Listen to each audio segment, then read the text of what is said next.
Hey, dreamers, this is Vernon Foster II from Pod Pair, and I want to tell you guys one thing. Go out and take action because you can live your dreams. Don't let anybody tell you you can't. Go change the world, baby. Hey dreamers, I'm Joe Pardo, and today I'm talking with Patrick DeWane, who is making his dreams come true by taking his one-man show across the United States and across Europe. Glad to have you on the show, Patrick. Hey Joe, great to be here. Yeah, I'm really happy that yet another person that is related to my good friend KK is now has been on the show. So thank you for taking the time. I've known her since she was an infant. Haven't known her quite that long. It's actually probably going on quite like 3, 4, 5 years, something like that. Cool. It's yeah. Time flies. Patrick, I would love for you to start out by giving some background about yourself. Sure. I've spent a career on the business side of show business, 30 years, mainly as a fundraiser. I got into capital campaigns and raising money for theater companies, ballet companies, opera companies. Moved to New York, got a degree in management right after college, and this has been my career. I got into it because I loved being on the stage in high school and in college. And so while I was working on getting other people's work on stage, and I loved doing that, I knew that I had work that was inside me that needed to get out and that I wanted to pursue. And started working on some things. And then this story that I came across, a true story, sort of picked me, and I just ran with it. And now I'm doing it around the country and take it every year to the Czech Republic. And it's opened up all kinds of extraordinary things. So that in a nutshell is what I've been. There's a book called The Artist's Way, where inside it she talks about what are called shadow artists, people who hang with artists and musicians and whatnot. And they themselves are artists, but well, for whatever reason, they haven't stepped out of the shadow. Well, that really struck a chord with me as I was writing this story about 8 years ago, because it's like, yeah, that's exactly what I've been, and I'm just gonna throw myself into this and make it happen. And 8 years later, I'm living the dream. And that you are. So I'm curious with this one-man show. Could you get a little more in depth in what it's all about? Yeah. It's the true story of Lieutenant Colonel Matt Konop, who was an American, grew up speaking Czech in rural Wisconsin. Czech was his first language. It's what they spoke on the farm. He didn't learn English until he was 6. And he'd spent most of the rest of his life trying to become a quote-unquote American, right? Because he spoke English with an accent, and he just wanted to pursue the American dream. Ended up being in World War II, a lieutenant colonel, came over at Omaha Beach, was a hero in the Battle of the Bulge, and then the last week of the war, his story took a turn away from yet another soldier's tale into something more epic when his division was given the assignment to liberate southern Czechoslovakia. Czechoslovakia was the first country stolen by Hitler and would be the last liberated. So they get that, of all the divisions, they're given that assignment. And then the special meeting of all the top officers, and he was a lieutenant colonel, comes to a grinding halt because they don't have any translators. Well, here, he'd spoken Czech as his first language, so he knew the language. Well, and he thought that he was going to get an easy job translating documents, but it got him the dangerous job of leading the advance party into Czechoslovakia.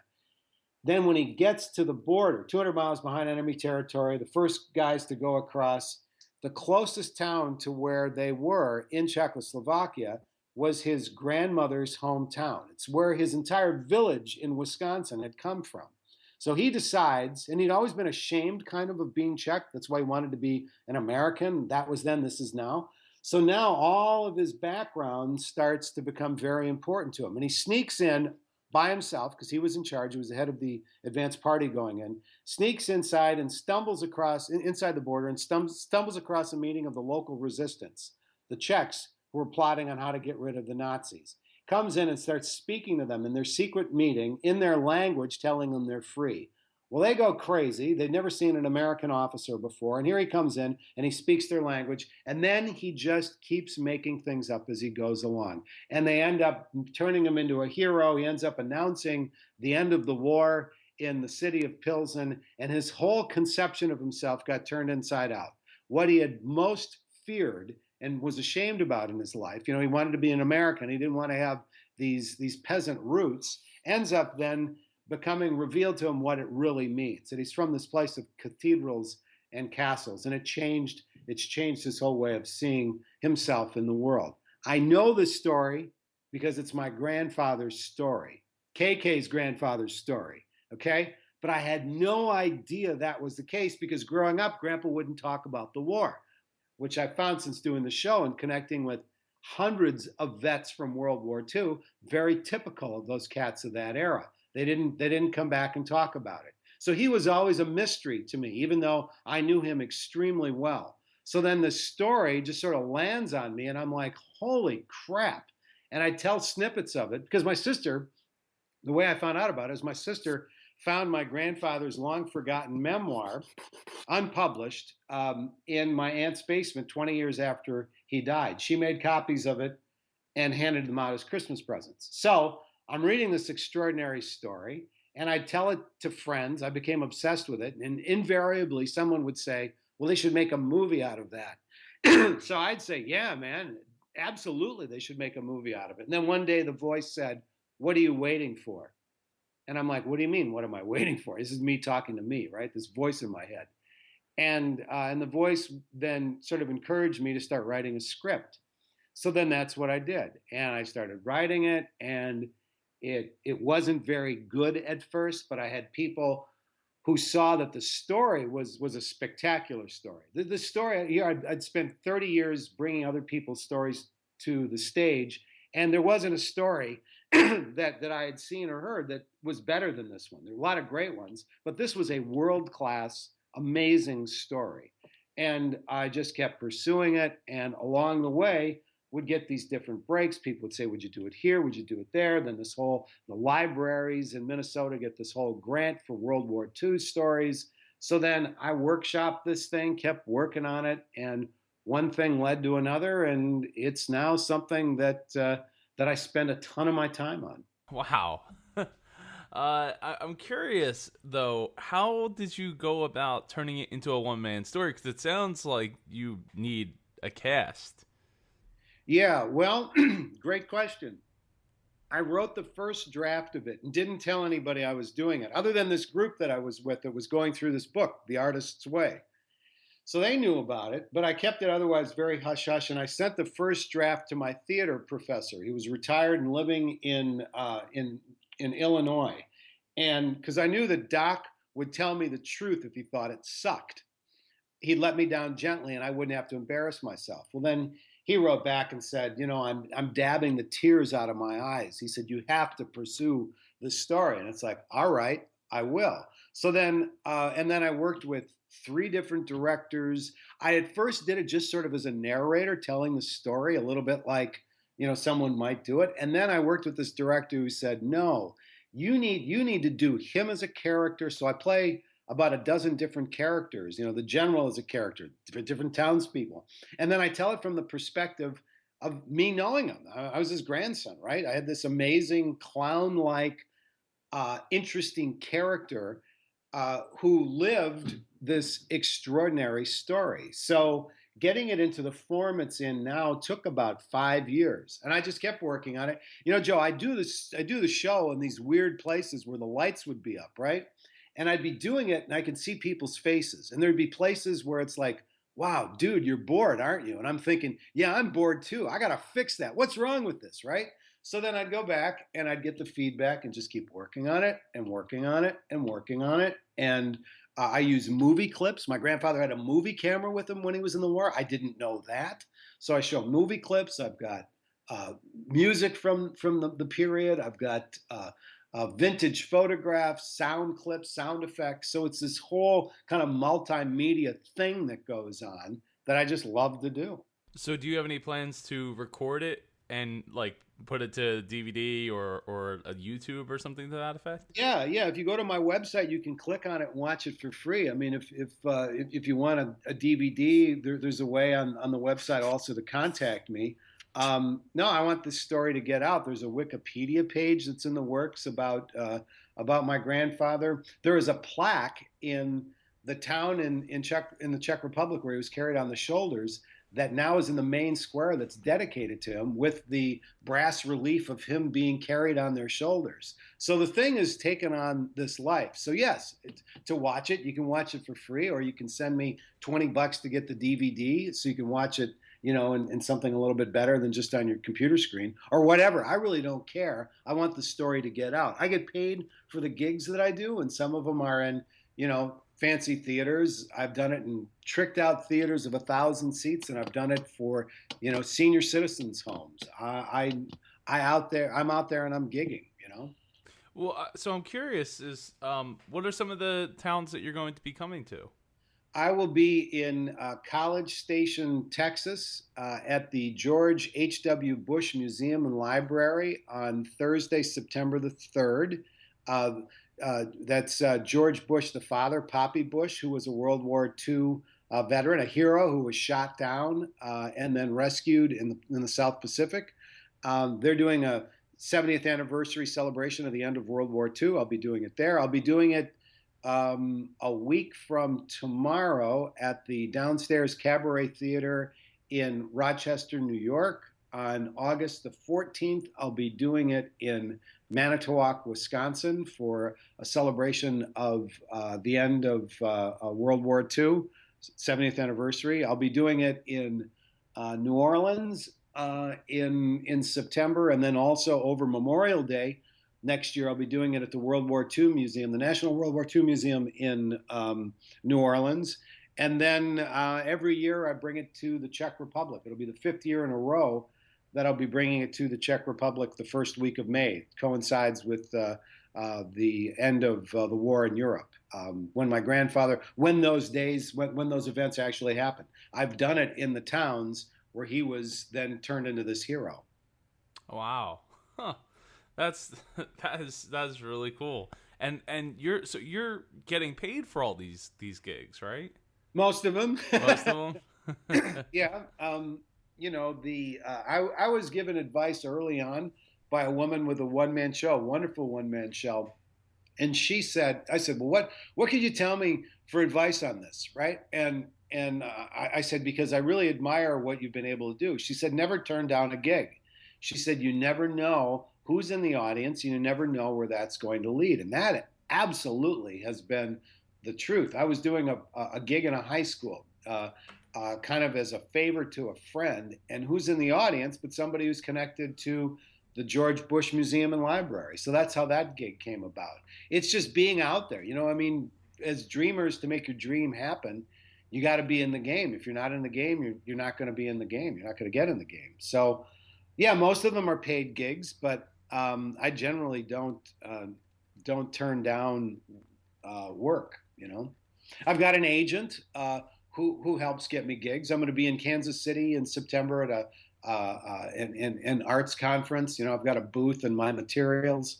I'm leaving my day job a week from today, so I'll be doing the show and then some other stuff, some consulting and working with my brother's company. My brother's been pursuing his dream with a for-profit company, a software company. So I'll be working somewhat with him. But my show my dream has been taking more and more of my time. And instead of it being at the end of the line, this brings it up. It gets fed first. Wow. Well, congratulations on leaving your full-time job to pursue this and other opportunities. And I love the power of saying yes. So many people try to tell everybody, hey, you gotta learn how to say no to things. And I'm like, you gotta learn how to say yes first, before you start running around telling people no. Because if you run around telling you miss opportunities like that, right? Like you who knows, you might never have gotten to go and perform at George Bush Senior's library down in Texas. I can't wait to be down there. I mean, the guy he's a living World War II hero, and was the president, and I'm going to be bringing my grandfather's story to that place. I mean, he'd be blown away by that.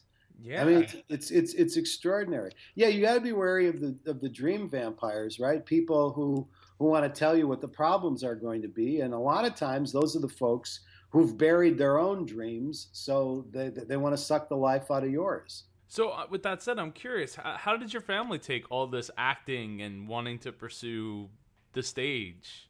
My wife has been terrific. Mona's been 100% supportive of it, and continues to be. So she's been great. My grandfather's 7 children, of whom my mother's one. I wasn't sure how they were going to take it. I tell some not so pleasant truths about my grandfather. He isn't just a hero. It's not just lionizing him. He came home and didn't get along well with most of his kids, particularly his 2 boys. And I tell that truth. But before I did, I asked one of my uncles, I said, do you mind if I go into this? And he said, you got to tell the truth. He said, Pat, it wasn't a sugar cookie. Well, because I tell the truth in the story, I get these vets and their families who come up and say, you know what? I completely understand why your grandfather was cantankerous with his own kids. By the way, Joe, he wasn't with me. He was just this wonderful, wonderful clown, right? Time heals. And the different generations allow these things to sort of become something other than, my God, I had a difficult father. Hey, I can relate to that. But hey, I'm glad that you're able to tell the truth, and I'm glad that your family was supportive in the ways of, like, this is what actually happened. So tell the story like it is. Don't tell the story, half a story. Right. And it's also not appealing to an audience, right? If it's kind of funny that the heroes used to be, sort of the John Wayne types, these sort of kind of characters. Yeah, infallible, exactly. Now, Iron Man is not infallible. One of the reasons why we like Iron Man is that he's a little bit of a train wreck, right? Yes. The movie Trainwreck, which was hilarious, she's a flippin' train wreck, right? That's why she's appealing. So I think that our culture has turned a little bit. We don't want these flawless heroes anymore. So showing my grandfather's flaws not only is the truth, I think it's, at least with the way that stories are consumed now, it's just good storytelling. Yeah. Well, I think of like Superman and why I think Superman is the most boring superhero ever. Because there's nothing Absolutely. bad there. In fact, it's not even just nothing bad. It's everything positive. Yeah.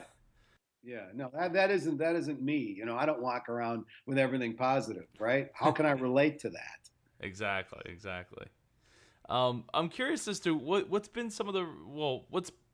I'm curious as to what's been the biggest roadblock for you with the show. The biggest roadblock has been juggling it with the other things in my life, and where I thought my career is going, and then where this journey was taking me. So I'd say that the biggest stumbling block, it's fear. It's stumbling blocks that I create. And I've gotten to be, I think, better at just letting go. If I don't get a gig, or if somebody doesn't connect me with someone that I think they should connect me with. There was early on, I thought, I'd throw up my hands and huff and puff, like, I can't believe that so-and-so won't give me a hand with this. It's like, that's wasted energy. It's just wasted energy. So, if I wanted it to continue to move forward, sort of tapping the positive energy, I'd have just let that go and accept people's response to it the way it was. I've done the show in over 100 different places. I've never had anybody say, that was so-so. I mean, the response is always just over the top. And my gut always told me when I read the story, it's like, holy, this is a world-class story. It's Luke Skywalker's story, really. My grandfather thinks he's just fighting the evil empire. And then at the end, he finds out, wow, this is about who he is. That's Luke, right? And then he does extraordinary things, and people wouldn't expect it from Luke Skywalker, just like they didn't expect it from this farm kid from Wisconsin who had a funny accent. But he ends up being in absolutely the right place at the right time, not only for his own identity, but also to go in and know the language and this thing that he'd always seen sort of as his Czech background and his accent and his ability to speak Czech. It's exactly what his country needed, exactly what it needed. So he's able to bring it and then also unlock the door to his own identity. It's the hero's journey, except unlike Luke, it actually happened. Patrick, I'm wondering what your childhood dream was. Huh. And to play for the Packers. I think that's most people's dream.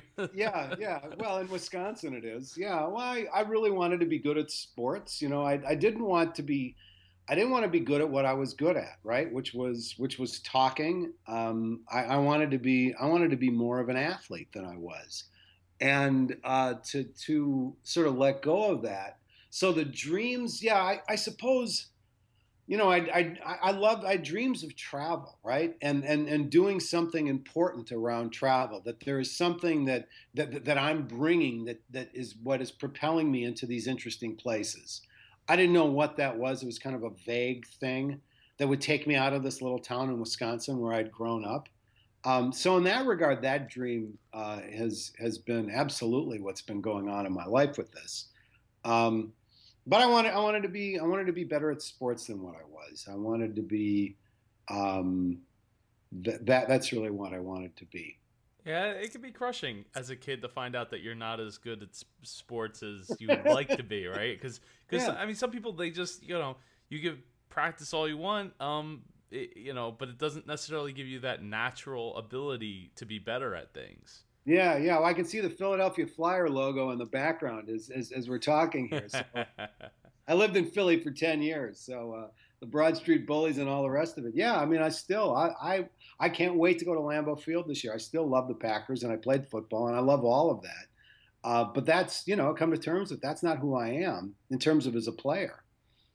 In terms of this show, absolutely. This is the sweet spot. This is why I'm here. Is really sort of the thing. Not just this show, but the whole bringing stories that deserve to be heard. That is why I'm here.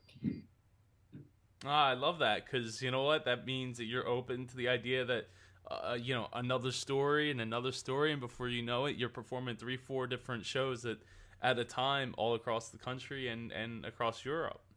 Yeah, well, I've written a play. It's not a one-man show, and I'm doing a stage reading of it on I think August 22nd. A bunch of actors in town, and the good thing about that is that a lot of times people say, "Okay, what else you got? Right? What else you got in your trunk?" Because it's like when you hear about people who are in the business to make money. They say the hardest thing is the first million. After you make the first million, well, it's all like all the lessons that you learn to get to that critical number. It's like, okay, now you got $1 million or whatever your $1 million is. It's like, okay, then after that you sort of get it. So I think that the show I've got now and it's going to open doors for these other things that I'm working on.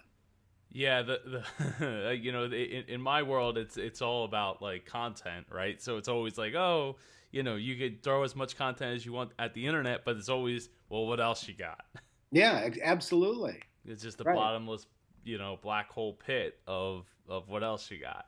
Yeah, and I tried some other stories, and and a couple other things I've written that maybe I'll develop it into, but this one that I've written, this play that's going to get the reading, I got back into just that sweet spot, just that wonderful slipstream of writing, where I just found it to be exhilarating. When I was writing my grandfather's story, the show that I do, there were times where I had no idea what time it was, and I'd look up and it was 2 a.m. and it's like, oh man, I should go to bed, but I gotta finish this, And then I'd get in bed and I would just dream about what I had just written, and it was just all of this confirmation that I'm on the right path. Yeah, it's that drive to say, you know what, I didn't even realize I was sitting here for 4, 5, 6, 7 hours, and I probably should go to bed. I didn't realize that I didn't eat dinner or lunch. or breakfast. Exactly. And I should probably eat something Right. because I don't want to stop. I'm too I'm just too focused, too much into it, and I don't want to miss this opportunity to as they say, make a dream a reality. Yeah, in the zone. I'm just in the zone. This is just, and time doesn't exist. I'm doing what I'm doing what I'm here to do. That's how it feels when I do the show. I mean, it's just like, I just love this. I'm like a dog out on the hunt, right? And it's just like, I love being in the woods, and boy, isn't this great? Oh, where's that duck? Where'd that duck go? Right? I'm just going at it. Patrick, what do your dreams for the future look like? Dreams for the future look like continuing to do the show, work on this other show that I've done. I also, because I also then got in on the business side of show business, was nominated for an Emmy of this shot that was this opera, brand new world premiere opera that had won a Pulitzer Prize. We did a HD video of it, and PBS ended up distributing it. So the guy who was the director of that, in fact, I was just on the phone with him this morning. He and I are working on, and then another guy, the three of us. He got the band back together. So the three of us are working on some really cool stuff that might take off. So the dream is, I'm going to be working with my brother, which is great. So we're the fourth generation of DeWane brothers to work together in a business. So that's really cool. Continuing to do my show, working on these other creative projects, and just doing it. I want to continue to travel. I love to travel. My wife and I dream about these different places where we can avoid the Minnesota winter for a number of weeks, and then just doing the work, right? And the one thing will lead to another. It's just open to being here's what it is. It's open to being a channel for these stories and these projects. So I'm not sure what they are. I know the one that I've got. I know the one that's queued up. I know this other thing I'm working on with these two guys for the video that could then support all of the things that I'm doing. Not just in a monetary way, but just support it with the whole energy with it. So it's just staying on fire with this. Patrick, before we share how people can connect with you, is there any last thoughts you'd like to share? Last thoughts. I'm very grateful. I'm grateful that my friends who have encouraged me to pursue this, that they were such good friends. I'm grateful to my wife that she's been completely supportive on this, and my kids, right? Because if I'm out there on the road, this time I'm not spending with them. But I've been able to include all of them in this dream. So I'm just very grateful. That's the last thing that I would share. I've been able to hear just amazing stories and see amazing things, and then just do this whole thing. I love the book The Alchemist, Paulo Coelho. If your listeners haven't read it, awesome book. It's all about this. A friend of mine turned me onto it, and I just love it. I go back to it. It's about this kid following his dream, and how it takes unexpected turns, and it's just, you get this one life to live. How are you going to spend it, right? How are you going to spend it? Yeah, and it's over before you know it. So you have to not assume that somebody else is going to step up to the plate for you and give you that direction to figure it out. Yeah, definitely. So, Patrick, I would love for you to share your website and how people can connect with you online and get to see the show online and all that. Yeah, the website is accidentalhero.net, not .com, accidentalhero.net. And on that first page, you can click on the show and you can watch it. Facebook friend me. I'm on Facebook, Patrick DeWane, DeWane. I'm based in Minnesota. And then you can get in touch with me at my website, which is DeWane Family. Last name is DeWane, DeWane Family at AOL.com. So, yeah, email me, Facebook friend me, watch the show, book my gig. I'm just out there. Come out and see it if I'm in your town. There's a schedule that's on the website. I'll be in Kansas City at the Arts Midwest Conference, peddling my wares, looking for the gigs. So, I welcome people to get in touch with me. Awesome. I'll have all those in the show notes, and hopefully we can get you out here to South Jersey, Philadelphia, and we can connect and hang out. Yeah, which beach do you go to? Where do you go to on the shore? Ocean City. Yeah, that's where we went too. You've had eggs at Oves as the sun comes up? No, I haven't, but I will have to try that this upcoming couple weeks from now when my wife has a house down there with her family. Ah, fabulous. Well, I haven't been there. We drove out there in 2001. I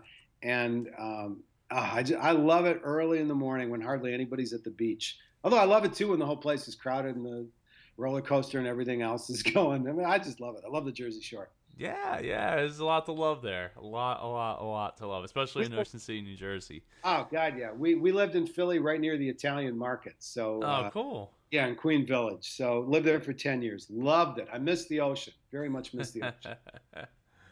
Well, hopefully you can get back out soon and we can connect. Definitely. And I would love to have you on the show again to, in a year or so to follow up and see how what you've been up to and see how everything's going for you. Yeah, count on it. Would love to do it. Awesome. Thank you very much, Patrick. Okay. Thank you, Joe. Take care now. Thank you for joining us for this episode of the Dreamers Podcast. Follow us on Twitter @Dreamers Podcast. Join us on Facebook at facebook.com/Dreamers Podcast.